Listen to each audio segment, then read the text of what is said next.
ಸಂತೋಷ್ ದ್ಯಾಮವ್ವ ಚಾನಲನ್ನು ಸಬ್ಸ್ಕ್ರೈಬ್ ಮಾಡ್ಕೊಳ್ಳಿ ಹಾಗೂ ಬೆಲ್ ಐಕನ್ ಒತ್ತಿ. ಈಗ ನೋಡಿ ನಿಮ್ಮ ಊರಾಗ ಒಂದು ಲಿಂಗ ಆಯಿತು, ಒಂದು ಸಣ್ಣ ಗುಡಿ ಇರ್ತೈತಿ. ಆ ಗುಡಿಗೆ ಒಂದಿಷ್ಟು ತಾಮ್ರದ ಕಿರೀಟ ಮಾಡಿಸಿರ್ತಾರೆ, ತಿಳ್ಕೊರಿ ಅಷ್ಟೆ. ತಾಮ್ರದ ಕಿರೀಟ ಮಾಡಿಸಿ ಹಿಂದೆ ತಗಡು ಹಚ್ಚಿರ್ತಾರೆ. ತಾಮ್ರದ ಕಿರೀಟ ಮಾಡಿಸಿ ಆ ಗುಡಿ ದೇವನಿಗೆ ಮ್ಯಾಲಿಟ್ಟಿರ್ತಾರೆ. ಬಗೆ ಬಗೆಯ ದೇವರುಗಳು, ಎಷ್ಟು ಅದ್ಭುತ ನೋಡ್ರಿ ಕ್ರಿಯೇಷನ್. ಬಗೆ ಬಗೆಯ ದೇವರುಗಳು.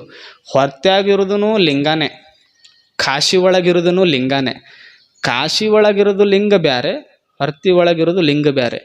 ಹೊರತ್ಯಾಗಿರೋದು ಲಿಂಗಕ್ಕೆ ಒಮ್ಮೆ ಹೋಗ್ಲಾರ್ದವರು ಕಾಶಿ ಒಳಗೆ ಹೋಗಿ ಲಿಂಗಕ್ಕೆ ಬೇಡ್ಕೊಂಡು ಬಂದ್ವಿ. ಕಾಶಿ ಒಳಗಿಂದ ಲಿಂಗಂತೂ ಮತ್ತು ನಿಮ್ಮೂರಾಗ ಐತಲ್ಲ, ಅದು ಏನು? ನಿಮ್ಮ ಊರೊಳಗೆ ಇದ್ದಿದ್ದು ಏನು? ಅದು ಊರೊಳಗಿಂದ ಲಿಂಗ ಅನ್ನಕತ್ತಿತ್ತು. If you are going to Kashi then who am I. ಲಿಂಗ ಅಂತದ್ದು ಊರಂದು ಹೊರತಂದು ಕಾಶಿಗೆ ಖರ್ಚು ಮಾಡಿ ಹೊಂಟಿಯಲ್ಲ, ಮತ್ತು ಇಲ್ಲಿ ಕುಂದಿರಿಸಿಯಲ್ಲ, ನಾ ಯಾರು? ಅದು ಲಿಂಗ ಅಂತದ್ದು. ನನ್ನ ಕುಂದಿರಿಸಿಯಲ್ಲ, ನಾ ಯಾರು? ಅಲ್ಲೂ ಹೋಗಿ ಬೇಡ್ಕೊಂಡು ಬಂದು, ಇಲ್ಲೂ ಹೋಗಿ ಬೇಡ್ಕೊಂಡು ಬಂದು. ಬೇಡ್ಕೊಳ್ಳದೆ ಸತ್ತೈತಂದ ಮ್ಯಾಗ ಏನು ಕಾಶಿಗೆ ಹೋಗಿ ಬೇಡ್ಕೋಬೇಕಂತೇನಿಲ್ಲ. ಉಳ್ಳವರು ಶಿವಾಲಯ ಮಾಡುವರಯ್ಯ, ನಾನೇನು ಮಾಡಲಿ ಬಡವನಯ್ಯ, ನನಗೆ ಹೊರತಿಯ ರೇವಣ ಸಿದ್ಧನೇ ಗತಿ ಅನ್ಕೊಂಡ್ವಿ ಅಂದ್ರೆ ಮಸ್ತ್. ಹಿಂಗೆ ಬದುಕೋದು, ದುಃಖ ಪಟ್ಕೊಳ್ಳೋದಲ್ಲ. ಏನು ಧರ್ಮಸ್ಥಳ ತುಂಬ್ಯದ, ಶೃಂಗೇರಿ ತುಂಬ್ಯದ, ಸಿಗಂದೂರು ಚೌಡೇಶ್ವರಿ ತುಂಬ್ಯದ, ಮೈಸೂರು ಅಂತೂ ತುಂಬೆ ಹೋಗ್ಯದ. ಯಾಕೆ? ಫ್ರೀ ಅದ, ಹತ್ತು ಅಡ್ಡಾಡು. ಅದು ಬಸ್ ಅಂತಿತ್ತು. ನನಗೆ 5 ವರ್ಷ ಫ್ರೀ ಮಾಡ್ಯಾರಂತ ನನ್ನ ಕಡೆ ಬರಾಕತ್ತಿ. 5 ವರ್ಷ ಆದ್ಮ್ಯಾಗ ನನ್ನ ಮುಖ ನೋಡ್ತಿ ಏನು ನೀನು? ಇವತ್ತು ಫ್ರೀ ಮಾಡ್ಯಾರಂತ ನನ್ನ ಕಡೆ ಬರಾಕತ್ತಿ. 5 ವರ್ಷ ಆಯಿತು ಅಂದ್ರೆ ನನ್ನ ಕಡೆ ನೀ ಮೂಸು ನೋಡೋದಿಲ್ಲ. ಯಾಕೆ? ರೊಕ್ಕ ಕೊಟ್ಟು ಬರಬೇಕಾಗ್ತದಂತ ನೀ ಅವಾಗ ನನ್ನ ಕಡೆ ಬರ್ತೀಯೋ ಬಿಡ್ತೀಯೋ ಗೊತ್ತಿಲ್ಲ. ಈಗ 5 ವರ್ಷ ನಾನು ಬಂದೀನಂತ ನನ್ನ ಬಳಸ್ಕೊಳ್ಳಕತ್ತೀಯಲ್ಲ, ತಪ್ಪಿಲ್ಲ, ಆರಾಮ ಬಳಸ್ಕೋ ಅಂತದ ಬಸ್ ಒಳಗಿಂದ ಧರ್ಮಸ್ಥಳಕ್ಕೆ ಹೋದ್ರೂ ಮಂಜುನಾಥನ ದರ್ಶನ ಆಗ್ತದ. ಹೈಫೈ ಹೆಲಿಕಾಪ್ಟರಿಂದ ಹೋದ್ರೂ ಮಂಜುನಾಥನ ದರ್ಶನ ಆಗ್ತದ. ನಾನು ಹೆಲಿಕಾಪ್ಟರ್ದಾಗ ಹೋಗಬೇಕು ಅಂದ್ಕೊಂಡ್ರೆ ದುಃಖ ಆಗ್ತೈತಿ. ಅರ್ಥ ಆಗತ್ತೈತಲ್ಲ? ಎಷ್ಟು ಸಿಂಪಲ್, ಎಷ್ಟು ಚಂದ. ನಾನು ಹೆಲಿಕಾಪ್ಟರ್ದಾಗ ಹೋಗಬೇಕು ಅಂದ್ಕೊಂಡ್ರೆ ದುಃಖ ಆಗ್ತದ. ಫ್ರೀ ಬಸ್ ಒಳಗೆ ತಗಡಿನಾಗ ಹೋದ್ರೂ ಚಿಂತಿಲ್ಲ. ಧರ್ಮಸ್ಥಳನ ದರ್ಶನ ನನಗೆ ಆಗ್ತೈತಲ್ಲ. ದರ್ಶನ ಆಗೋದು ಮುಖ್ಯ, ಹೆಂಗೆ ಹೊಕ್ಕಿವ ಅನ್ನೋದು ಮುಖ್ಯ ಅಲ್ಲ. ದರ್ಶನ ಆಗೋದು ಮುಖ್ಯ. ಒಬ್ಬ ರಾಜ ಇದ್ದ. ಅವ ರಾಜ ಎಲ್ಲ ಅತಿಥಿಗಳನ್ನು ಕರೆಸಿ ಊಟ ಹಾಕಿಸ್ದ. ಊಟದೊಳಗೆ ಒಬ್ರಿಗೆ ಏನು ಮಾಡ್ದ? ಬಂಗಾರ ಪ್ಲೇಟ್ ಕೊಟ್ಟ, ಮತ್ತೊಬ್ಬನಿಗೆ ಬೆಳ್ಳಿ ಪ್ಲೇಟ್ ಕೊಟ್ಟ, ಮತ್ತೊಬ್ಬನಿಗೆ ತಗಡು ಪ್ಲೇಟ್ ಕೊಟ್ಟ. ಊಟ ಇಡ್ಲಿ, ವಡಾ, ಶಿರಾ, ಹುಗ್ಗಿ, ಸಾಂಬಾರು ಹಾಕಿದ್ದ 3 ಮಂದಿಗೆ. ಅವು 3 ಮಂದಿ ಅತಿಥಿಗಳು ಮುಖ ನೋಡಕತ್ರು. ಅವ್ರಂದ್ರು, ನಾ ಏನು ರಾಜರು ಬಹಳ ದೊಡ್ಡವರಂತ ತಿಳಿದಿದ್ದೆ. ರಾಜರು ನಮಗೆ ಭೇದ ಭಾವ ಮಾಡಿದ್ರಲ್ಲ, ನನಗೆ ನೋವಾಯಿತು ಅಂದರು.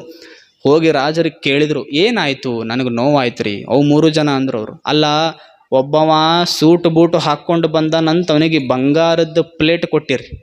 ನಾನು ಒಂದಿಷ್ಟು ಬಟ್ಟೆಗಳನ್ನು ಹಾಕ್ಕೊಂಡು ಬಂದಿನಂತ ನನಗೆ ಬೆಳ್ಳಿ ಪ್ಲೇಟ್ ಕೊಟ್ಟಿರಿ.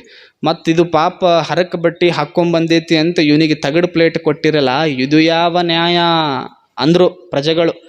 ರಾಜ ಅಂದ, ಪ್ಲೇಟ್ಗಳ ಕಡೆನೇ ಧ್ಯಾನ ಹೋಯ್ತೇನು ನಿಮ್ಮದು? ಪ್ಲೇಟ್ ಮ್ಯಾಗನೇ ಧ್ಯಾನ ಹೋಯ್ತೇನು ನಿಮ್ಮದು? ಒಂದಿಷ್ಟು ಬಂಗಾರದ ಪ್ಲೇಟನ್ನು ಬೇಕಂತ ನಿಮಗೆ ಪರೀಕ್ಷೆ ಮಾಡಾಕ ಕೊಟ್ಟೀನಿ ಅಂದ. ಬಂಗಾರದ ಪ್ಲೇಟ, ಬೆಳ್ಳಿ ಪ್ಲೇಟ, ತಗಡಿನ ಪ್ಲೇಟ್ ಕೊಟ್ಟಿದ್ದೆ. ಪ್ಲೇಟ್ ಮ್ಯಾಗ ದಾನ ಹೋಯ್ತಲ್ಲ, ಪ್ಲೇಟ್ ಒಳಗಿರೋ ಊಟ ಒಂದೇ ಇತ್ತಲ್ಲ, ತಿಂದು ಬಿಟ್ಟಿದ್ರು ಹೊಟ್ಟೆ ತುಂಬ್ತಿತ್ತಿಲ್ಲ ಅಂದ್ರೆ ಅವ್ರು ರಾಜರು. ಪ್ಲೇಟ್ ಒಳಗಿನ ಊಟ ಒಂದೇ ಇತ್ತು. ಪ್ಲೇಟ್ ಯಾವುದಾದ್ರೆ ಏನು ಅಣ್ಣ, ಊಟ ಮಾಡೋದು ಮುಖ್ಯ. ನನಗೆ ಅದೇ ಪ್ಲೇಟ್ ಬೇಕು, ನನಗಿದೇ ಪ್ಲೇಟ್ ಬೇಕು ಅಂದ್ರೆ ದುಃಖ ಆಗ್ತದ. ಯಾವುದಾದ್ರೆ ಏನು ಮಸ್ತ್ ಬಾರಿಸಿಬಿಡೋಣ ಅಂದ್ರೆ ಸುಖ ಆಗ್ತದ. ಹಿಂಗೆ ಬದುಕು. ಕುರ್ಚಿ ಅದೇ ಬೇಕು, ಇದೇ ಬೇಕು ಅಂದ್ರೆ ದುಃಖ ಆಗ್ತದ. ನಂದು ಕುರ್ಚಿ ಮ್ಯಾಗ ಇರಬೇಕು, ನಂದು ಹೆಸರು ಮ್ಯಾಗ ಇರಬೇಕು, ಕಾಡನ್ಯಾಗ ನಂದೇ ಮೊದಲು ಫೋಟೋ ಇರಬೇಕು, ಮತ್ತು ಕಾಡನ್ನ ಬಂತು ಅಂದ್ರೆ ನಂದೇ ಮೊದಲು ಹೆಸರು ಇರಬೇಕು. ದುಃಖ ಆಗ್ತದೆ. ಕಾಡು ಈಗ ಒಂದು ನೋಡ್ರಿ, ಇಬ್ಬರು ಭಾಳ ಚಡ್ಡಿ ದೋಸ್ತರು ಇರ್ತಾರೆ. ಒಂದಿಷ್ಟು ಜಗಳ ಆಗಿರ್ತೈತಿ. ಅವನದು ದೋಸ್ತಂದು ಮದುವೆ ಇರ್ತೈತಿ. ಮದುವೆ ಇದ್ದಾಗ ಇವ ಬಂದು ಇಲ್ಲಿ ಗುಡಿ ಮುಂದೆ ಕುಂತಿರ್ತಾನೆ. ಅಂತೀವಿ ಇಲ್ಲಿ ಹೋಗಿ, ಅಲ್ಲೋ ಕುಚುಕು ಗೆಳೆಯ, ಒಂದಿಷ್ಟು ಏನೋ ಜಗಳ ಆಗೈತಿ, ಅವ ಕರೆದಾನ ಹೋಗ್ಬೇಕಿಲ್ಲ ಅಂತೀವಿಲ್ಲ. ಒಂದಿಷ್ಟು ಕರ್ದಾನ, ಮತ್ತು ಕರ್ದಾಗ ಹೋಗ್ಬೇಕಿಲ್ಲ ಅವಂತೀವಿ ಇಲ್ಲ ಜಗಳ ಆಗೈತಿ, ಅವನು ನನಗೇನು ಹೇಳಿಲ್ಲಪ್ಪ, ನನಗೇನು ಅವ ಕಾರ್ಡ್ ಕೊಟ್ಟಿಲ್ಲ, ನನಗವ ಏನು ಒಟ್ಟ ಕಾರ್ಡ್ ಕೊಟ್ಟಿಲ್ಲ. ಸೂರ್ಯಗೆ ಯಾರಾದರೂ ಕಾರ್ಡ್ ಕೊಟ್ಟಿದ್ರಿ ಉದಯ ಆಗಬೇಕು ಅಂತ ಏನಾರು ಪರ್ಮಿಷನ್? ಬಂದಾನಿಲ್ಲ. ಮಳಿಗೆ ಯಾರು ಕಾರ್ಡ್ ಕೊಟ್ಟಿದ್ರಿ, ಕಾರ್ಡ್ ಕೊಟ್ಟಿನಪ್ಪ ನೀ ಜಗತ್ತಿಗೆ ಬಾ ಅಂತ ಬಂದಾನಿಲ್ಲ. ಮತ್ತು ಮೈಕಿಗೆ ಯಾರು ಕಾರ್ಡ್ ಕೊಟ್ಟಿದ್ವನು ನೀ ಒದರ್ಬೇಕಪ್ಪ ಹಿಂಗೆ ಅಂತ ಮೈಕು ಬಂದೈತಿಲ್ಲ. ಗಿಡಗಳಿಗೆ ಯಾರಿಗಾದ್ರೂ ಕಾರ್ಡ್ ಕೊಟ್ಟಿದ್ರೇನು? ಕಾರ್ಡ್ ಕೊಟ್ರೇ ಅದು ದೊಡ್ಡದಾಗಬೇಕಂತ ನೀವು ಕಾರ್ಡ್ ಕೊಡ್ರಿ, ಕಾರ್ಡರ ಕೊಡ್ರಿ, ಒದ್ದರ ಒದಿರಿ ಗಿಡ ಮಸ್ತ್ ಬೆಳಿತೈತಿಲ್ಲ. ಯಾರೂ ಕಾರ್ಡ್ ಕೊಟ್ಟೇ ಇಲ್ಲ. ಮತ್ತು ಹಿಂಗೆ ಅಂದವ ಎಷ್ಟು ಮಜಾ. ಹಿಂಗೆ ಅಂದವ ನಾವು ಹೋಗೋದಿಲ್ಲ ಅವನ ಮದುವೆಗೆ, ನನಗವ ಕಾರ್ಡ್ ಕೊಟ್ಟಿಲ್ಲ ಅಂದವ. ಅಲ್ಲಿ ಮುಂದೆ ಜಗಳಾಗಿತ್ತು. ಇಷ್ಟ ನಡ್ಕೊಂತ ಹೋದ, ಹೈವೇದಾಗ ಜಗಳಾಗಿತ್ತು. ಮುಂದೆ ಹೋಗಿ ಕೈ ಕಟ್ಕೊಂಡು ನಿಂತಿದ್ದ, ಜಗಳಕ್ಕೆ ಹೋಗಿ ಕೈ ಕಟ್ಕೊಂಡು ನಿಂತಿದ್ದ. ಅವು ಇಲ್ಲೇನು ಮಾತಾಡ್ಸಿದ್ರಲ್ಲ ಅವನಿಗೆ, ಅವ್ರು ಅಂದರು ಅಲ್ಲೋ ಮದುವೆಗೆ ಕಾರ್ಡ್ ಕೊಟ್ಟಿಲ್ಲ ಅಂತ ಮದುವೆಗೆ ಹೋಗಿಲ್ಲ, ಜಗಳಕ್ಕೆ ಬಂದಿಯಲ್ಲ, ಇಲ್ಲಿ ಯಾರು ಕಾರ್ಡ್ ಕೊಟ್ಟರು? ಅಗದಿ ಕೈ ಕಟ್ಕೊಂಡು ಮುಂದೆ ಜಗಳ ನೋಡಕತ್ತೀಯಲ್ಲ, ಇಲ್ಲಿ ಯಾರು ಕಾರ್ಡ್ ಕೊಟ್ಟರು? ನಗ್ರಿ ಅವ ನೀವು ಆರಾಮ್ ನಗ್ರಿ. ಇಲ್ಲಿ ಯಾರು ಕಾರ್ಡ್ ಕೊಟ್ಟರು? ಜಗಳಕ್ಕೆ ಕಾರ್ಡ್ ಕೊಡಲಾರ್ದೇ ಜಗಳದ ಮುಂದೆ ಕೈ ಕಟ್ಕೊಂಡು ಮಸ್ತ್ ನಿಂತ ನಾವುಗಳು ಪ್ರೀತಿ ಪ್ರೇಮ ಒಂದಿಷ್ಟು ವಾತ್ಸಲ್ಯ ತೋರಿದ ಗೆಳೆಯನ ಮದುವೆ ಐತಿ ಅಂದ್ರೆ ಕಾರ್ಡ್ ಕೊಟ್ಟಿಲ್ಲ ಅಂತ ಹೋಗೇ ಇಲ್ಲ ನಾವು. ಅವು ಹೀಗೆಲ್ಲ ನಾವು ಬದುಕಿದ್ರೆ ದುಃಖ ಆಗ್ತದ. ಕಾರ್ಡ್ ಕೊಟ್ಟಾನ ಬಿಟ್ಟಾನ ಸಣ್ಣ ಮನಸ್ಸಿಂದ ಬದುಕೋದಲ್ಲ. ನನ್ನ ಜೊತೆ ಆಟ ಆಡ್ಯಾನ ಹುಡುಗ, ನನ್ನ ಜೊತೆ ದೊಡ್ಡವಾಗ್ಯಾನ ಹುಡುಗ, ನಾನು ಅವನು ಬಾಲ್ಯ ಯೌವನ ಕೂಡಿ ಕಳೆದೀವಿ ಅಂದ್ರೆ ಒಂದು ಮದುವೆ ಐತಿ, ಹೋಗಿ 2 ಅಕ್ಕಿ ಕಾಳು ಹಾಕಿ ಬರ್ರಿ, ಮರುದಿನ ಒಂದು ಫೋನ್ ಬರ್ತೈತಿ, ಅವನೇ ಅಂತಾನ ಪಕ್ಕ ಅನ್ನಬೇಕು, ಅವನೇ ಅಂತಾನ ದೋಸ್ತ ಕ್ಷಮಿಸ್ಬಿಡು ಅಂತಾನ, ಕ್ಷಮಿಸ್ಬಿಡು, ನಾನು ನಿನಗೆ ಮದುವೆ ಕಾರ್ಡ್ ಕೊಟ್ಟಿರಲಿಲ್ಲ, ಆದರೂ ನೀನು ನನ್ನ ಮದುವೆಗೆ ಬಂದು ಅಕ್ಕಿ ಕಾಳು ಹಾಕಿದೆಯಲ್ಲ, ನಿಂದು ದೊಡ್ಡ ಮನಸ್ಸ ಅಂತ ಕೂಡಿಬಿಟ್ಟು ಮನಸ್ಸಲ್ಲಿ ಕೂಡ್ತಾವಿಲ್ಲ. ನಮ್ಮದು ಹಂಗಲ್ಲ. ನಮ್ಮದು ನಾ ಯಾಕೆ ಹೋಗ್ಲಿ, ನಾವು ಹೋಗೋದಿಲ್ಲ ಒಟ್ಟು. ನಾ ಯಾಕೆ ಹೋಗ್ಬೇಕ್ರಿ? ಅವ ಏನು ರೀ ಅವ್ನು ನನಗೆ ಬೈದಾನ, ಅವ ನಾ ಯಾಕೆ ಹೋಗ್ಲಿ? ಹಿಂಗೆ ಬದುಕೋದಂದ್ರೆ ಹಿಂಗೆ ಬದುಕಾಕತ್ರ ದುಃಖ ಆಗ್ತದ. ಖುಷಿಯಾಗಿ ಬದುಕಬೇಕಾಗಿತ್ತು ಅಂದ್ರೆ ಈ ಮನಸ್ಸು ದೊಡ್ಡದು ಮಾಡ್ಕೋಬೇಕು. ಈ ಮನಸ್ಸು ದೊಡ್ಡದಿತ್ತು ಅಂದರೆ ನಾವು ಕೂಡಿ ಬದುಕಕ್ಕೆ ಸಾಧ್ಯ ಅದ. ಮತ್ತು ಇಚ್ಛೆ ಏನಿದೆಯಲ್ಲ ಬಿಟ್ಟು ಬಿಡ್ಬೇಕು ಅವನು. ಅವು ಇಚ್ಛೆ ಏನೂ ಆಗೋದಿಲ್ಲ. ಅವು ಆಲಾರ್ದು ಹೋಲಾರ್ದು. ಅವು ಇಚ್ಛೆಗಳನ್ನು ಬಯಸ್ಕೊಂತಿರಬಾರ್ದು. ನನಗೆ ಇಂಥನೇ ಗಂಡ ಬೇಕು, ನನಗೆ ಹಿಂಗೆ ಹೆಂಡತಿ ಇರಬೇಕು, ನನಗೆ ಹಿಂಗೆ ಮಕ್ಕಳು ಬರಬೇಕು, ನನಗೆ ಹಿಂಗೆ ಮನೆ ಇರಬೇಕು ಅಂತ ಇಚ್ಛೆ ಪಡಾಕತ್ತೀವಿ ಅಂದ್ರೆ ದುಃಖ ಆಗ್ತೈತಿ. ಒಬ್ಬವ ವಯಸ್ಸಾದ ಮುದುಕ, 80-70 ವಯಸ್ಸನಿಗೆ 50 ವರ್ಷ ಗಂಟ್ಲೆ ಏನು ಗಳಿಸಿದ್ನಲ್ಲ ಎಲ್ಲ ಏನು ಮಾಡ್ದ, ಅವನದು 4 ಎಕರೆ ಹೊಲದಾಗ ಕಂಪೌಂಡ್ ಹಾಕಿ ಮಸ್ತ್ ಗಿಡ ಬೆಳೆಸಿ, ಆ ಗಿಡದ ಕೆಳಗೆ ತೆಗ್ಗು ತೋಡಿ ಎಲ್ಲ ಗಳಿಸಿರೋ ಆಸ್ತಿ ಅಂತಸ್ತು ನಾಣ್ಯಗಳು ಒಂದು ಕಪಾಟದಾಗ ಹಾಕಿ ಇಟ್ಟ. ಒಳಗೆ ಎಲ್ಲ ಕಪಾಟದಾಗ ಹಾಕಿ ಇಟ್ಟ. ಅದನ್ನು ಇಟ್ಟು 20 ವರ್ಷ ಹಾಗೆ ಇಟ್ಟಿದ್ದ. ಪಟ ನೋಡಿದ್ದಿಲ್ಲ ಅದನ್ನು. 20 ವರ್ಷ ಅಮಾಸಿಗೆ ಬಂದ್ರೆ ದೇವ್ರಿಗೆ ಹೊಕ್ಕಿದ್ದಿಲ್ಲ, ಅವನು ಹೊಲಕ್ಕೆ ಹೊಕ್ಕಿದ್ದ. ಯಾಕೆ? ಕತ್ಲ, ಯಾರೂ ನೋಡ್ತಿದ್ದಿಲ್ಲಲ್ಲ. ಅಮಾಸೆ ಆಗೋದಕ್ಕೆ ಕತ್ಲ, ಯಾರೂ ನೋಡ್ತಿದ್ದಿಲ್ಲಲ್ಲ ಅಂತ ಬರಾವ, ತೆಗ್ಗು ತೋಡಾವ, ಹಿಂಗೆ ಎತ್ತಿ ನೋಡಾವ, ವಜ್ಜಿರೋದಲ್ಲ, ಐತಿ ನನ್ನ ಬಂಗಾರ ನಾವು ಒಳಗಿಡವ. ಎತ್ತಿ ನೋಡವ, ಐತಿ ನನ್ನ ಬಂಗಾರನ ಒಳಗಿಡವ. ಹೆಂಗೆ 20 ವರ್ಷ ಕಳೆದಿದ್ದವ ಬರೀ ನೋಡೋದದ, ಖುಷಿ ಪಡೋದದ, ಇಡುದದ, ನೋಡೋದದ, ಖುಷಿ ಪಡೋದದ, ಇಡುದದ. ಐತಿ ಅಂತ ತಿಳ್ಕೊಂಡಿದ್ದ, ಖುಷಿಯಾಗಿತ್ತು ಅವನಿಗೆ. ಒಮ್ಮೇನಾಯಿತು, ನಾ ಇನ್ನೇನು ಸಾಯ್ತೀನಿ, ಮತ್ತು ನಾ 20 ವರ್ಷ ಹಿಂದೆ ಏನು ಬಂಗಾರ ಇಟ್ಟಿದ್ನಲ್ಲ ಅದನ್ನು ಐತಲ್ಲ, ಅದು ವಜ್ಜು ಬರಾಕತ್ತೈತಲ್ಲ ಅಂತ ತೆಗೆದು ನೋಡ್ದ, ಬಂಗಾರೇ ಇಲ್ಲ. ಗಾಬರಿ ಅದ, ತಲೆ ತಾಪಾಯ್ತು. ಅವ ಅಂದ, ಎಲ್ಲಿ ಹೋಯ್ತಿದ್ದು ಬಂಗಾರ? ಮತ್ತು ವಜ್ಜು ಬರಾಕತ್ತೈತಲ್ಲ ಅಂತ ಒಂದು ಬಟ್ಟೆ ತೆಗೆದು ನೋಡ್ದ, ಒಂದು 20 ಕಲ್ಲಿಟ್ಟಿದ್ರು. 20 ಕಲ್ಲಿಟ್ಟಿದ್ರು. ನೋಡ್ದ, ಮೋಸ ಆಗ್ಯದ ನನಗೆ, ಕಲ್ಲೈತಿ ಇಲ್ಲಿ ಅಂದ. ಮತ್ತು ಹಿಂದವ್ರೊಬ್ಬ ಸೇವಕಿದ್ದವ, ಅವ ಬಂದ ಇವ್ರ ಹಿಂದೆ. ನೀ ಯಾರು ಕೇಳ್ದ ಇವ ಮುದುಕ. ಅವ ಅಂದ, ನಾನು ನಿಮ್ಮ ಸೇವಕ. ಇಲ್ಯಾಕೆ ಬಂದು? ಅವ ನಕ್ಕ, ಸೇವಕ ನಕ್ಕ. ಎದಕ್ಕೆ ನಗಾಕತ್ತಿ ನೀನು ಅಂದ. ಅಲ್ಲ, 20 ವರ್ಷ ಆಯ್ತು ನೀವು ಎತ್ತಿ ನೋಡಿರಿ ಇಟ್ಟಿರಿ, ಎತ್ತಿ ನೋಡಿರಿ ಇಟ್ಟಿರಿ, ನೀ ಯಾಕೆ ನಗಾಕತ್ತಿ? ನಾ ಇದ್ರೊಳಗಿನ ಬಂಗಾರ ತಕ್ಕೊಂಡೆ 20 ವರ್ಷ ಆಯ್ತು ಅಂದವ. ನಾ ಇದ್ರೊಳಗಿನ ಬಂಗಾರ ತಕ್ಕೊಂಡೆ 20 ವರ್ಷ ಆಯಿತು, ಈಗ ನೀವು ತೆಗೆದು ನೋಡಿರಲ್ಲ, ಅದಕ್ಕೆ ನಂಗೆ ನಗು ಬರಾಕತ್ತೈತಿ ಅಂದ. ಐತಿ ಅಂತ ತಿಳ್ಕೊಂಡಿದ್ನಲ್ಲ, ಅವಾಗ ಖುಷಿಯಾಗಿದ್ದವ. ಅದರೊಳಗೆ ಬಂಗಾರ ಐತಿ ಅಂತ ತಿಳ್ಕೊಂಡಿದ್ದ. He just got imagination. ತಿಳ್ಕೊಂಡಿದ್ದ ಐತಿ ಅಂತ ತಿಳ್ಕೊಂಡು ಹಾಗೆ ಸತ್ತಿದ್ದ ಅಂದ್ರೆ ಖುಷಿಯಾಗಿ ಸಾಯ್ತಿದ್ದ. ಐತಿ ಅಂತ ಹಾಗೆ ತಿಳ್ಕೊಂಡು ಸತ್ತಿದ್ದ ಅಂದ್ರೆ ತೃಪ್ತಿಯಾಗಿ ಸಾಯ್ತಿದ್ದ. ನೋಡು ಏನೈತಿ ಅಂತ ತೆಗದ್ನಲ್ಲ, ದುಃಖ ಆಯಿತು. ನಾವು ಹಂಗೆ ಹೊಂಟೀವಿ. ನಂದು ಐತಿ ಆಸ್ತಿ ಅಂತ ಹೊಂಟೀವಿ, ನನ್ನ ಮಕ್ಕಳು ಆಸ್ತಿ ಅಂತ ಹೊಂಟೀವಿ, ನನ್ನದು ಅಂತ ಹೊಂಟೀವಿ. ಅದು ಅಂತೈತದು ಐತಿ ಅಂತ ತಿಳ್ಕೊಂಡು ಬದುಕು ಖುಷಿ ಆಗ್ತದೆ. ತೆಗೆದು ನೋಡಿದೆ ದುಃಖನೇ. ಒಟ್ಟ ತೆಗೆದು ನೋಡಕ್ಕೆ ಹೋಗ್ಬೇಡ್ರಿ. ಏನಿದೆ ಐತಿ ಅಂತ ತಿಳ್ಕೊಂಡು ಬದುಕೋದು ಎಷ್ಟು ಚಂದ. ಹೇಳ್ತಾರ ಸ್ವಾಮಿಗಳು, ಹೇಳಿದರು ಅಂತ ತಿಳ್ಕೊಂಡು ಬದುಕಿದ್ರೆ ಚಲೋ.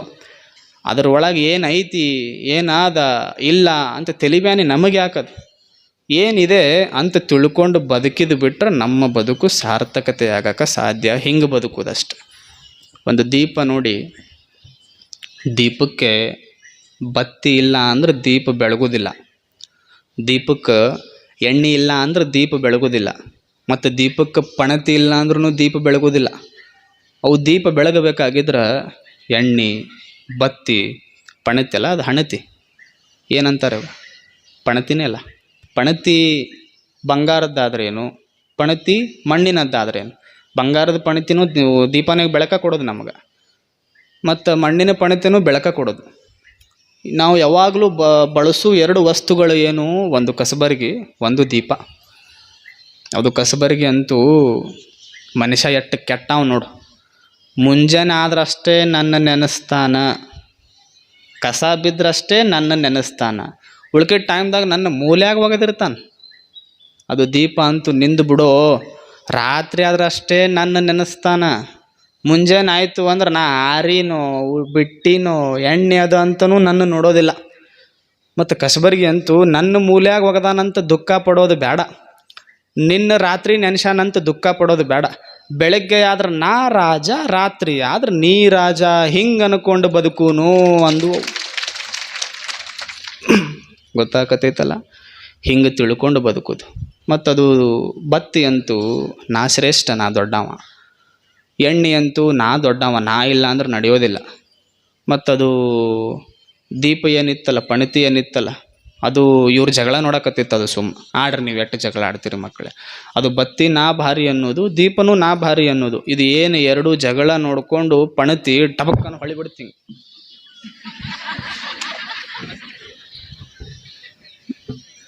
ನಾನು ಹೊಳ್ಳಿದ್ನೆಲ್ಲ ಇದು ಹೊಳ್ಳಿ ಬಿಡ್ತಿಂಗ. ಮೈಕ್ ಹೊಳತಲ್ಲ, ಮೈಕ್ ಹೊಳಿತು ಅಂದ್ರೆ ಧ್ವನಿ ಕಟ್ಟಾಗ್ತದ, ದೀಪ ಹೊಳಿತು ಅಂದ್ರೆ ಬೆಳಕು ಕಟ್ಟಾಗ್ತದ. ಇಷ್ಟೇ, ಮತ್ತೇನು ದೊಡ್ಡದಿಲ್ಲ. ಅದನ್ನ ರೇವಣ ಸಿದ್ದಪ್ಪ ಏನೇನು ಮಾಡಿಸ್ತಾನ ಅಂತೀನಿ ನನ್ನ ಕಡೆ. ನಿಮ್ಮ ನಗಸಾಕ ಮೈಕ್ ಹೊಳಸ್ತಾನಂದ್ರೆ ಏನು ಮಾಡೋದು ಮತ್ತೆ. ಅದು ಪಣತಿ ಹಿಂಗೆ ಹೊಳ್ಳಿ ಬಿಡ್ತು, ಹಿಂಗೆ ಡಬ್ಬ. ಎಣ್ಣೆನೂ ಹೋಯ್ತು, ಬತ್ತಿನೂ ಹೋಯ್ತು, ದೀಪನೂ ಹೋಯ್ತು. ಅದು ಪಣಿತಿ ಅಂತೂ ಜಗಳ ಆಡಬೇಡ್ರಿಲೇ. ಎದಕ್ಕೆ ಜಗಳ ಆಡ್ತೀರಿ? ಜಗಳ ಆಡಬೇಡ್ರಿ. ಜಗಳ ಆಡ್ಕೊಂತ ಹೋದ್ರೆ ಸುಖವಾಗಿರೋಕೆ ಸಾಧ್ಯ ಇಲ್ಲ. ಬತ್ತಿನೂ ಒಂದಾಗು, ಎಣ್ಣಿನೂ ಒಂದಾಗು, ಪಣತಿ ನಾನು ಸಾಥ್ ಕೊಡ್ತೀನಿ, 3 ಜನ ಬದುಕಿ ಬಿಡುನು. ಮಸ್ತ್ ಕತ್ಲ ಒಳಗಿರೋರಿಗೆ ದೀಪ ಕೊಡುನು, ಒಂದಾಗಿ ಬದುಕುನು ಅಂಥದ್ದು. ದೀಪ ಒಂದಾಗಿ ಬದುಕು. ಮತ್ತು ಕಟ್ಟಡಗಳನ್ನು ಕಟ್ಟಬೇಕಾದ್ರೆ ನೋಡಿ, ನೀವು ಮನೆಗಳನ್ನು ಕಟ್ಟಬೇಕಾದ್ರೆ ಇದು ತೆಗಿತೀರಿಲ್ಲ, ಪಾಯ ಇಲ್ಲದು, ಪಾಯ ತೆಗಿತೀರಿ. ಪಾಯ ತೆಗೆದು ಕೆಳಗೆ ಒಂದಿಷ್ಟು ಮಣ್ಣು ಹಾಕ್ತೀರಿ, ಇಟ್ಟಿಗೆ ಹಾಕ್ತೀರಿ, ಸಿಮೆಂಟ್ ಹಾಕ್ತೀರಿ. ಅವು ಕಾಣೋದೇ ಇಲ್ಲ, ಮುಚ್ಚಿಬಿಡ್ತೀವಿ. ಅದನ್ನು ಕಾಣೋದೇ ಇಲ್ಲ ಒಟ್ಟ, ಹೌದಿಲ್ಲ? ಅದ್ರ ಮ್ಯಾಗ ಏನು ಇಟ್ಟಂಗಿ ಚಲೋ ಬಳಸಿರ್ತೀವಲ್ಲ, ಅವು ಎಲ್ರಿಗೂ ಕಾಣ್ತಾವೆ. ಬಂದವ ಏನಂತಾನ, ಏನು ಮನೆ ಭಾರಿ ಐತಿ, ಏನು ಮನೆ ಭಾರಿ ಐತಿ, ಪಾಯ ಭಾರಿ ಐತಿ ಅಂದ. ನಾನು ಯಾವ್ರಿ ಅದು ಪಾಯ ಅಂತೂ ನನಗೊಬ್ಬರು ಹೊಗಳವಲ್ರಲ್ಲ, ಎಷ್ಟು ನನಗೆ ದುಃಖ ಆಕತೈತಿ. ಒಬ್ಬರು ನನಗೆ ಹೊಗಳವಲ್ರಲ್ಲ. ಅದು ಮಗ್ಲಿದ್ದ ಪಾಯ ಅಂತದು, ಇನ್ನೊಂದು ಕಲ್ಲ. ನಮ್ಮನ್ನು ಹೊಗಳಕತ್ತಿಲ್ಲ ಅಂತ ದುಃಖ ಪಡಬೇಡ. ನಾವು ಏನಾದರೂ ನಮ್ಮ ಹೊಗಳಕತ್ತಿಲ್ಲ ಅಂತ ಸರ್ಕೊಂಡು ಬಿಟ್ಟಿವಿ ಅಂದ್ರೆ ದೊಡ್ಡ ಮನೆ ನೆಲಸಮ ಆಗ್ತದ. ಮನೆ ನಿಂತಿದ್ದೆ ನಮ್ಮಿಂದ ಅಂತ ಖುಷಿ ಪಡುವಂಥದ್ದು ಪಾಯ. ನಮ್ಮಿಂದ ಮನೆ ನಿಂತೈತಿ. ಏನು ಹಿಂಗೆ ತಿಳ್ಕೊಂಡು ಬದುಕೋದು. ಎಲ್ಲಿ ಚಲೋ ಐತಲ್ಲ ತಿಳ್ಕೊಳ್ಳೋದು. ಕಲ್ಲ ಎಬ್ಬಿಸಿ ನೋಡಿದಾಗ ಬಂಗಾರ ಅನ್ನಿಸ್ತಲ್ಲ, ಅನಿಸಿದಾಗ ದುಃಖ ಆಗಿಲ್ಲ, ಖುಷಿ ಆಗೈತೆ. ಅದು ಕಲ್ಲಿದ್ರೂ ಕಲ್ಲು ಐತಿ ಅಂತ ಸತ್ಯ ಗೊತ್ತಾದ ಮ್ಯಾಗ ದುಃಖ ಆಗೈತಿ. ಅದಕ್ಕೆ ಜೀವನದಾಗ ಸಾವು ಬರ್ತೈತಿ ಅಂತ ಅನ್ಕೊಂಡ್ರೆ ದುಃಖ ಆಗ್ತದ. ಬರುದೇ ಸಾವು ಬರ್ತೈತಿ. ಇರುವಷ್ಟು ಚಲೋ ದಿನಗಳು ಏನದವಲ್ಲ, APJ ಅವರು ಹೇಳ್ತಾರೆ, life is like a book. The first page and the last page is being written by God, but the middle pages are empty. Right it like you have to become newspaper, not rubbish paper ಅಂತಾರೆ ಅವರು. APJ Abdul Kalam ಅವರು ಜೀವನ ಹೆಂಗೆ ಅಂದ್ರೆ ಮೊದಲನೆಯ ಪುಟ ಮತ್ತು ಕೊನೆಯ ಪುಟ, ಬರ್ತ್ ಮತ್ತು ಡೆತ್, ಜನ್ಮ ಮತ್ತು ಮರಣಗಳಿಂದ ದೇವರು ಬರ್ದಾನ್. ನಡು ಏನು ಕೆಲವೊಂದಿಷ್ಟು ಖಾಲಿ ಪೇಪರ್ಗಳದಾವಲ್ಲ ಅವನ್ನ ನೀನೇ ಬರ್ಕೋಬೇಕು. ಹೆಂಗೆ ಬರ್ಕೋಬೇಕು ಅಂದ್ರೆ ನೀನು ನ್ಯೂಸ್ ಪೇಪರ್ ಆಗಬೇಕು ಹಂಗೆ ಬರ್ಕೋಬೇಕು, ರದ್ದಿ ಪೇಪರ್ ಆಗು ಹಂಗೆ ಬರ್ಕೋಬಾರ್ದು ಅಂತಾನೆ APJ ಅಬ್ದುಲ್ ಕಲಾಂ. ಅಷ್ಟು ಚಂದ ನಮ್ಮ ಜೀವನವನ್ನು ಬರ್ಕೋಬೇಕು ನಾವು. ಎಷ್ಟು ಸಾಧ್ಯ ಇದೆ ಅಷ್ಟು ಏನು ಐತಿ ಅದ್ರೊಳಗೆ ಬದುಕು ಪ್ರಯತ್ನ ನಾವು ಮಾಡಬೇಕು ಅಂತ ತಿಳಿಸಿ. ಇನ್ನೂ 4 ನಿಮಿಷ ಐತಿ. ನಿಮಗೆ ನಾಳೆ ಕೂರಿಸೋದು ಹೆಂಗಂತ ನನಗೆ ಗೊತ್ತದ. ಒಂದು ದೊಡ್ಡ ಅಣ್ಣ ತಮ್ಮ ಇಬ್ಬರು ಒಬ್ಬರು ಬಿಟ್ಟು ಒಬ್ಬರು ಇದ್ದಿದ್ದಿಲ್ಲ. ಅಣ್ಣನ ಕಂಡ್ರೆ ತಮ್ಮಗೆ ಪ್ರೀತಿ, ತಮ್ಮನ ಕಂಡ್ರೆ ಅಣ್ಣಗೆ ಪ್ರೀತಿ. ಅಣ್ಣ ಭಾಳ ಶಾಣೆ, ತಮ್ಮ ಸ್ವಲ್ಪ ಮಬ್ಬಿತ್ತದು. ಮತ್ತು ಅವರಿಬ್ಬರ ಮಧ್ಯೆ ಒಂದು ದಿನ ನ್ಯಾಯ ಬಂತು. ನ್ಯಾಯ ಏನು? 3 ಅವ್ರ ಕಡೆ ಅದಾವೆ, ಅವನ್ನ ಪಾಲು ಮಾಡ್ಕೋಬೇಕು. ಏನು 3? ಒಂದು ಚಾದರ್, ಬೆಡ್ಶೀಟ್ ಅಂತೀವಲ್ಲ ಹೊಚ್ಕೊಳ್ಳೋದು, ಕೌದಿ ಅದು. ಒಂದು ತೆಂಗಿನ ಮರ. ಕೊನೆಯದು ಬರೋದೇನು ಅಂದರೆ, ಕೊನೆಯದಾಗಿ ಬರೋದು ತೆಂಗಿನ ಮರ, ಕೌದಿ, ಎಮ್ಮೆ. 3 ಇದನ್ನು 3 ಹಂಚ್ಕೋಬೇಕು ಅಂದರು. ಆವಾಗ ಊರಿನ ಹಿರಿಯರೆಲ್ಲ ಏನು ಮಾಡಿದ್ರು, ಎಮ್ಮಿಗೆ ಅವ ಒಣ್ಣೆದವ ಶಾಣೆ ಇದ್ನಲ್ಲ, ಈಗ ಎಮ್ಮೆ ಹಂಚ್ಬೇಕಲ್ಲ. ಒಣ್ಣೆದವ ಏನಂದ, ನನಗೆ ಬಾಯಿ ಬಿಟ್ಟು ಎಲ್ಲ ಕೊಡ್ರಿ ಅಂದವ. ಬಾಯಿ ಒಂದು ನನಗೆ ತಮ್ಮಗೆ ಕೊಡ್ರಿ, ಬಾಯಿ ಬಿಟ್ಟು ನನಗೆಲ್ಲ ಕೊಡ್ರಿ ಅಂದ್ರೆ ಪಾಪ ಅದು ಚಂದ, ಅದು ಬಾಯಿಂದ ಮೇಯಿಸ್ಬೇಕು. ಉಳುಕಿದ್ದು ಹಾಲ ಸಗಣಿ ಎಲ್ಲ ಇವ ತೊಗೊಳವ. ಅವ ಅಣ್ಣಂದ ನನಗೆ ಬಾಯಿ ಬಿಟ್ಟು ಎಲ್ಲ ಕೊಡ್ರಿ. ಅದು ತಮ್ಮ ಹುಚ್ಚಿತ್ತಲ್ಲ, ಯಾಕಾಗ್ಲಕ್ಕಂತದ್ದು. ಮತ್ತು ಇನ್ನು ಕೌದಿ ಬಂತಲ್ಲ, ಕೌದಿ ಅವ ಅಂದ, ಚಾದರ ಬೆಳಗ್ಗೆಯಿಂದ ಸಾಯಂಕಾಲ ಅವ ಇಟ್ಕೊಳ್ಳಿ, ಸಾಯಂಕಾಲ ನನಗೆ ಕೊಡಲಿ. ಬೆಳಗ್ಗೆಯಿಂದ ಸಾಯಂಕಾಲ ಅವ ಇಟ್ಕೊಳ್ಳಿ, ಸಾಯಂಕಾಲ ನನಗೆ ಕೊಡಲಿ. ಥಂಡಿ ಹತ್ತದು ಮುಂಜಾನೆ ಹತ್ತದನು, ರಾತ್ರಿನೇ ಹತ್ತದ. ಎಷ್ಟು ಶಾಣೆ ಅದಾನ ಅಣ್ಣ. ಬೆಳಗ್ಗೆಯಿಂದ ಸಾಯಂಕಾಲ ಅವ ಕೌದಿ ಇಟ್ಕೊಳ್ಳಿ, ಸಾಯಂಕಾಲ ಮ್ಯಾಗ ನನಗೆ ಕೊಡಲಿ ಅಂದ. ಮತ್ತಿನ್ನು ತೆಂಗಿನ ಮರ ಇತ್ತಲ್ಲ ಒಂದವ್ರ ಹೆಸರು ಮ್ಯಾಗ, ಅವ ಅಂದ, ಕೆಳಗೆ ಬಿಟ್ಟು ಮ್ಯಾಗೆಲ್ಲ ನನಗೆ ಕೊಟ್ಟುಬಿಡ್ರಿ. ಕೆಳಗೆ ಬೇರೊಂದು ಬಿಡ್ರಿ, ಇನ್ನು ಮ್ಯಾಗ ಏನು ಬೆಳಿತೈತಲ್ಲ ಎಲ್ಲ ನನಗೆ ಕೊಟ್ಟುಬಿಡ್ರಿ ಅಂದ. ಮತ್ತದು ತಮ್ಮ ಹೂ ಅಂತದು. ತೆಂಗಿನ ಮರ ಕೆಳಗೆ ಬಿಟ್ರೆ ಮ್ಯಾಗೆ ನೀರು ಕೊಡ್ತೈತಿ. ಅದು ನೀರು ಯಾರಿಗೆ? ಅಣ್ಣಗೆ. ತಮ್ಮಗೇನೂ ಸಿಗಲಿಲ್ಲ ಅಲ್ಲಿ. ಮತ್ತು ಚಾದರ ಏನಿರ್ತೈತಿ ಬೆಳಗ್ಗೆಯಿಂದ ಸಾಯಂಕಾಲದವರೆಗೂ ಇವ ಬಳಸಿ, ಸಾಯಂಕಾಲ ಮೇಲೆ ಅವ ಬಳಸ್ತಿದ್ದ, ಇವನಿಗೇನೂ ಸಿಗಲೇ ಇಲ್ಲ. ಎಮ್ಮಿ ಮುಂಜಾನಿಂದ ಸಂಜೆ ತನಕ ಹೊಲದಾಗ ಮೇಯಿಸ್ಕೊಂಡು ಬರವ, ಸಾಯಂಕಾಲ ಎಮ್ಮಿ ಬಾಯಿ ಅಷ್ಟೇ ಇವಂದು, ಉಳ್ಕಿದ್ದೆಲ್ಲ ಅವಂದಲ್ಲ, ಅವ ತಗೋತಿದ್ದ. ಮುಂದೆ ಏನಾಯ್ತು ಗೊತ್ತೇನು? ಮುಂದೆ ಅವನಿಗೆ ಭಾಳ ನೋವಾಗ್ತದ, ತಮ್ಮನಿಗೆ ಭಾಳ ನೋವಾಗ್ತದ. ನನಗೇನೋ ಮೋಸ ಆಗಕತ್ತೈತಲ್ಲ ಅಂತ ನಿರ್ಧಾರ ಮಾಡಿ ಸ್ವಾಮಿಗಳ ಹತ್ರ ಹೋದ. ಸ್ವಾಮಿಗಳ ಹತ್ರ ಹೋಗಿ ಸ್ವಾಮಿಗಳಿಗೆ ಹೇಳ್ದ, ಅಪ್ಪ ನನಗೆ ಹಿಂಗಾಗ್ಯದ. ಏನಾಗ್ಯದ? ತೆಂಗಿನ ಮರ ಕೆಳಗೆ ನನಗೆ ಕೊಟ್ಟಾನ, ಮ್ಯಾಗ ಅವ ತೊಗೊಂಡಾನ. ಚಾದರ ಸಾಯಂಕಾಲ ತನಕ ನನಗೆ ಕೊಟ್ಟಾನ, ಸಾಯಂಕಾಲ ಮ್ಯಾಗ ಅವ ತೊಗೊಂಡಾನ. ಮತ್ತು ಏನೈತಿ ಬಾಯಿ ಅಷ್ಟೇ ನನಗೆ ಕೊಟ್ಟಾನ, ಮುಂದೆಲ್ಲ ಅವ ತೊಗೊಂಡಾನ ಅಂದರು. ಸ್ವಾಮಿಗಳು ಏನಂದ್ರು ಗೊತ್ತನು? ಎಷ್ಟು ಅದ್ಭುತವಾಗಿ ಸ್ವಾಮಿಗಳು ಅಂದರು. ಸ್ವಾಮಿಗಳು ಏನಂದರು ನಾಳೆ ಹೇಳ್ತೀನಿ. ಶಾಣೆ ಅದನ್ನ ನನ್ನ ಕರೆಸಿರಿ ನೀವು, ನನಗೆ ಯಾಕೆ ಕರೆಸ್ತಿದ್ರಿ ನೀವು? ನಾಳೆ ಹೇಳ್ತೀನಿ, ಬರ್ಬೇಕಲ್ಲ ನಾ. ಮತ್ತು ಮಳೆಯಾಗಲಿ ಒಳಗಾಗಲಿ ನಾಳೆ ಹೇಳ್ತೀನಿ ಸ್ವಾಮಿಗಳು ಏನಂದರು. ಎಲ್ಲರಿಗೂ ಶರಣು ಶರಣಾರ್ಥಿ.